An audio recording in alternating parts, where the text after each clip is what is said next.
ಇಲ್ಲಿ ಗುಂಟ್ಕಾಯಿ ದಪ್ಪ ಮೆಣಸಿನಕಾಯಿ ಹಾಕಿ ಗೊಜ್ಜು ಮಾಡಿದ್ದೀನಿ. ಸಾಕತ್ತಾಗಿದೆ.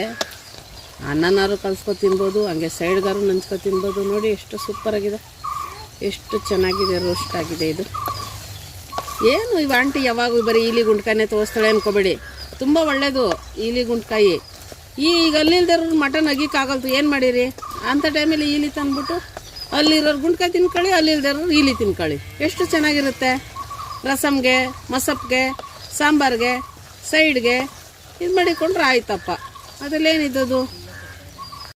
ದಪ್ಪ ಮೆಣಸಿನ್ಕಾಯಿ ಹಾಕಿ ಈಲಿ ಗುಂಟ್ಕಾಯಿ ಹಾಕಿ ಗೊಜ್ಜೆ ಹೇಗೆ ಮಾಡೋದು ಅಂತ ತೋರಿಸ್ತೀನಿ ಬನ್ನಿ. ಸ್ವಲ್ಪ ಎಣ್ಣೆ ಹಾಕೋತಾ ಇದ್ದೀನಿ. ಎಣ್ಣೆ ಕಾದಿದೆ, ಈಗ ಹಸಿ ಹಾಕೋಣ. ಸ್ವಲ್ಪ ಕ್ಯಾಪ್ಸಿಕಮ್ ಹಾಕೋತಾ ಇದ್ದೀನಿ.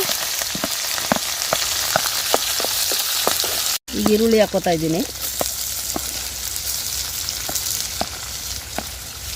ಒಂದು ಅರ್ಧ ಕ್ಯಾಪ್ಸಿಕಮ್ಮು, ಒಂದು ಗೆಡ್ಡೆ ಈರುಳ್ಳಿ, ಒಂದು 4 ಹಸಿಮೆಣಸಿನ್ಕಾಯಿ.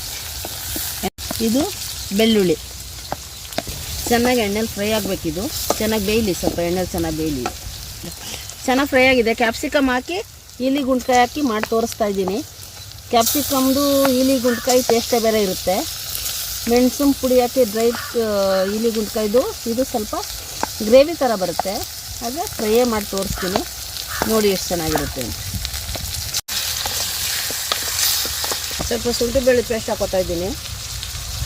ಸ್ವಲ್ಪ ಉಪ್ಪಿನ ಪುಡಿ ಉದಿಸ್ಕೊತಾ ಇದ್ದೀನಿ, ಉಪ್ಪು ಹಾಕೋತಾ ಇದ್ದೀನಿ. ಒಂದು ಚಿಟಿಕೆ ಅರಿಶಿನ ಹಾಕೊತಾ ಇದ್ದೀನಿ. ಒಂದು ಚಿಕ್ಕದೊಂದು ಟೊಮೊಟೊ ತೊಗೊಂಡಿದ್ದೀನಿ, ಒಂದು ಟೊಮೊಟೊ ಹಾಕೋತಾ ಇದ್ದೀನಿ.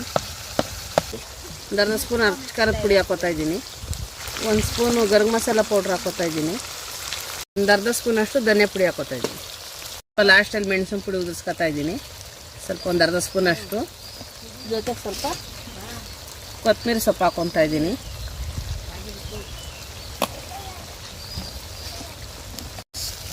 ವಯಸ್ಸಾದವರು ಅಲ್ಲಿಲ್ಲ, ತಿನ್ನೋಕ್ಕಾಗಲ್ಲ, ಬಾಡ ಅಗಿಯೋಕ್ಕಾಗಲ್ಲ ಅನ್ನೋಂಥವ್ರಿಗೆ, ಮಟನ್ ಚಿಕನ್ ತಿನ್ನೋಕ್ಕಾಗಲ್ತು ಅನ್ನೋಂಥವ್ರಿಗೆ ಈ ಥರ ಇಲಿ ತಂದ್ಬಿಟ್ಟು ಈ ಥರ ಹುರ್ದು ಕೊಟ್ಬಿಟ್ರೆ ವಯಸ್ಸಾದವ್ರು ತಿನ್ನೋಕ್ಕೆ ತುಂಬ ಚೆನ್ನಾಗಿರುತ್ತೆ.